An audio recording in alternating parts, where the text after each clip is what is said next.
Baik, selamat malam. Assalamualaikum warahmatullahi wabarakatuh. Salam sejahtera bagi kita semua, teman-teman. Semoga kita semua selalu diberikan kesehatan di tengah pandemi seperti ini, dan semoga semua ini akan baik-baik saja. Baik,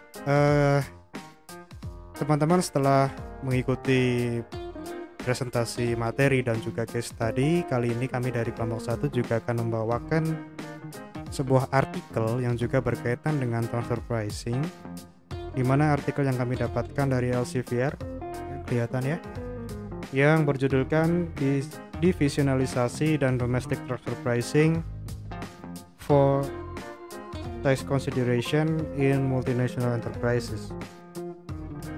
Nah, mari kita breakdown artikel ini, dan langsung saja kita akan masuk ke pembahasan materi yang pertama.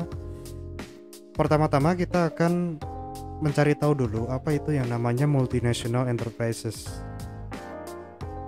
Multinational enterprise itu adalah kalau bahasa kita itu adalah gampangnya adalah perusahaan multinasional, yaitu di mana perusahaan itu beroperasi lebih dari satu negara yang berbeda. Seperti yang terlihat di layar teman-teman semua, di zaman sekarang itu sudah dan terus berkembang perusahaan-perusahaan yang saling terhubung satu sama lain, bahkan di antar negara dan antar benua yang berbeda. Nah, skema seperti ini yang disebut dengan multinational enterprise, yaitu multinasional perusahaan. Skema multinational enterprise itu juga erat kaitannya dengan transfer pricing, karena di setiap daerah, di setiap negara itu memiliki regulasinya mereka sendiri-sendiri, di mana setiap perusahaan memiliki divisi di negara lain. Sudah tentu divisi tersebut mengikuti aturan yang ada di suatu negara tersebut. Nah, ini adalah topik yang akan diangkat dalam artikel ini, yaitu tentang bagaimana transfer pricing dijalankan dengan baik dan benar. Transfer pricing sendiri itu sering digunakan perusahaan-perusahaan multinasional itu sebagai alat untuk menghindari pajak atau tax avoidance, di mana regulasi pajak di setiap negara itu dimanfaatkan untuk meminimalisir bahkan menghilangkan sama sekali pajak yang seharusnya perusahaan itu bayarkan. Artinya apa? Perusahaan itu terus berupaya untuk mencari efisiensi pendapatan sebanyak mungkin, atau bahasanya selalu berusaha untuk mencari profit setinggi mungkin begitu. Salah satunya dengan memotong pajak ini, karena kita tahu pajak itu mengurangi pendapatan suatu perusahaan kan, dan nilainya juga cukup besar menurut kami. Di dalam artikel ini dijelaskan bahwasanya data dari OECD bahwasanya 60% transaksi di dunia itu adalah transaksi intra-company, inter-firm trade. Jadi 60% transaksi yang terjadi di dunia ini adalah transaksi intra-perusahaan, antar perusahaan. Kalau data di Amerika 30% sampai 50% itu adalah intra-firm trade. Jadi 30% sampai 50% itu adalah transaksi intra perusahaan, yang artinya transaksi antar perusahaan di dunia ini cukup tinggi, di mana transaksi antar perusahaan itu erat kaitannya dengan transfer pricing itu tadi. Nah, semakin besarnya transaksi transfer pricing, berarti transaksi istilahnya potensi untuk menghindari pajak suatu perusahaan itu juga cukup tinggi, yang artinya transfer pricing ini perlu diregulasi, perlu diatur, bahkan aturan internasional, karena sudah menyinggung dengan multinational enterprises tadi, terutama di bidang pajak ya. Karena tadi saya ulangi ya, karena perusahaan itu selalu berusaha untuk mencari profit tertinggi, di mana hal tersebut berpotensi terjadinya penggelapan pajak. Karena dalam transfer pricing itu alat yang bisa atau paling mudah untuk dipermainkan adalah pajak itu tadi. Nah, aktivitas transfer pricing itu bisa dilihat bahwasannya terjadi dilema atau apa istilahnya, sesuatu yang kontradiktif antara undang-undang perpajakan dan akuntansi manajerial. Di mana akuntansi manajerial itu selalu berupaya untuk mengoptimasikan pendapatan mereka, pendapatan perusahaan. Sementara eh, cara yang paling mudah dilakukan untuk mengoptimasi pendapatan dalam transfer pricing itu adalah dengan meminimalisir atau bahkan memotong, menghilangkan pajak transfer pricing itu sendiri. Nah, dalam kondisi tersebut kontradiktif dengan tujuan perpajakan gitu. Di mana perpajakan juga ingin mengoptimasi pajak transfer pricing, sementara dari segi perusahaannya ingin mengoptimasi pendapatan mereka dengan menghilangkan atau meminimalisir seminimal mungkin pajak itu sendiri. Nah, hal ini disebut dengan trade off, yang apa istilahnya yang diangkat dalam artikel ini.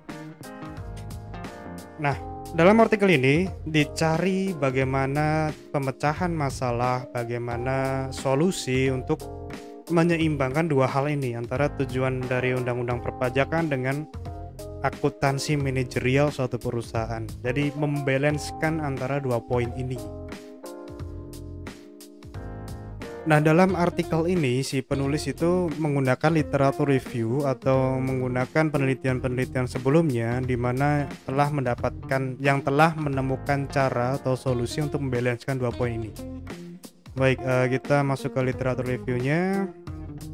Dalam artikel ini ditemukan atau penulis menemukan dua cara atau dua solusi yang bisa membalanskan dua poin tadi. Yaitu yang pertama adalah two set of books, yaitu menggunakan dua pelaporan untuk transfer pricing terkait dengan akuntansi manajerial dan perpajakan. Jadi langkah yang pertama ini adalah dengan cara melakukan pelaporan transfer pricing yang sama dengan dua pelaporan yang berbeda, antara pelaporan untuk akuntansi manajerial dan pelaporan untuk perpajakan. Tentu hal ini banyak kelemahan dari cara seperti ini. Banyak hal, karena ya kita sebagai akuntan tahulah kalau kita menggunakan dua laporan yang berbeda seperti ini pasti banyak hal yang pasti menjadi perdebatan selanjutnya. Kemudian cara yang kedua adalah negotiate transfer pricing, yaitu negosiasi antara anak perusahaan hilir yang dikendalikan oleh perusahaan hulu. Nah, dalam artikel ini si penulis itu lebih condong dengan cara yang kedua ini, negotiated transfer pricing. Nah, caranya gimana? Oke, sekarang kita lihat di layar teman-teman. Itu ada dua simbol di sana. Ketika ada simbol lingkaran dan juga simbol segitiga. Simbol lingkaran itu menyimbolkan perusahaan induk atau hulu, dan segitiga adalah perusahaan hilir atau perusahaan anak perusahaan, di mana itu ada di negara yang berbeda. Dengan menerapkan cara yang kedua tadi, negosiasi harga antar perusahaan, itu maksudnya perusahaan-perusahaan divisi-divisi di anak perusahaan di hilir itu harganya diatur oleh induk. Harga transfer pricing di antar perusahaan divisi anak di negara yang sama itu dikendalikan oleh induk. Dalam artian sudah di markup, jadi markup harga yang dilakukan antar perusahaan dalam aktivitas transfer pricing itu sudah ditentukan oleh induk. Jadi labanya itu sudah ditentukan di situ. Artinya cara tersebut untuk menanggulangi akuntansi manajerial tadi. Jadi manajerial tidak akan kehilangan laba mereka karena transfer pricing, karena transfer pricing yang notabene juga tidak juga tidak melakukan tax avoidance gitu. Dengan cara membagi anak perusahaan menjadi divisi-divisi lagi, itu perusahaan itu diperkirakan bisa mencari atau mendapatkan pendapatan lebih melalui divisionalisasi ini dengan harga yang sudah di markup atau sudah ditentukan oleh perusahaan induk. Tentunya dengan cara seperti ini diharapkan perusahaan sudah tidak lagi untuk melakukan tax avoidance untuk meningkatkan pendapatan perusahaan itu sendiri. Karena dengan cara seperti ini pun akuntansi manajerial juga sudah terpenuhi tanpa harus melakukan tax avoidance. Nah, itu yang dimaksud dengan yang dimaksud oleh penulis di artikel ini seperti itu. Harga yang digunakan di antar perusahaan tadi yang dimaksud dengan domestic price atau harga domestik itu seperti antar divisi perusahaan-perusahaan di hilir tadi yang harganya dikendalikan oleh hulunya atau pusat dari perusahaan itu. Jadi mungkin itu yang dipikirkan oleh penulis dalam artikel ini. Dan nanti lebih dalam lagi tentang hasil dan pembahasan di part 2-nya nanti bersama Mbak Dian Anjarawati Setia. Link video ada di deskripsi atau nanti juga saya kirimkan di grup WA. Itu yang bisa kami sampaikan di part 1, semoga jelas. Dan apabila masih ada banyak pertanyaan silahkan ditanyakan, nanti kita diskusikan lebih dalam lagi. Terima kasih. Dan apabila masih banyak kekurangan dari apa yang saya sampaikan, kami mohon maaf. Dan terima kasih dan sampai jumpa.